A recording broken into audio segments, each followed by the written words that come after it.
C'est un coup d'État contre un président démocratiquement élu. Il n'y a plus de politique africaine de la France, exposait clairement le chef de l'État français qui s'était refusé à promettre une nouvelle page entre la France et l'Afrique et à donner des leçons.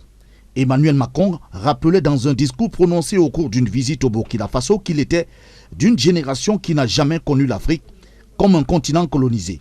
C'est avec Emmanuel Macron que va fortement monter le sentiment anti-français.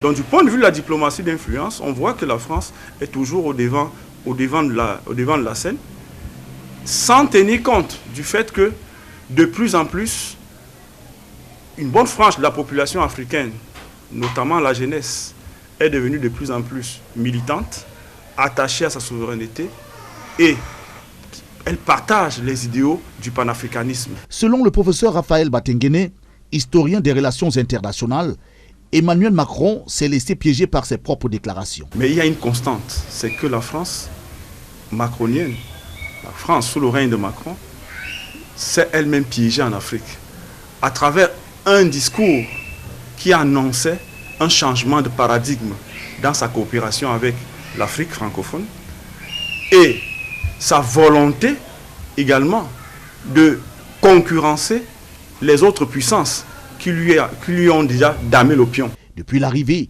de Emmanuel Macron à l'Élysée en France, le précaré français en Afrique s'est fortement pris de distance pour l'ancien colonisateur avec en toile de fond la bataille sur le franc CFA.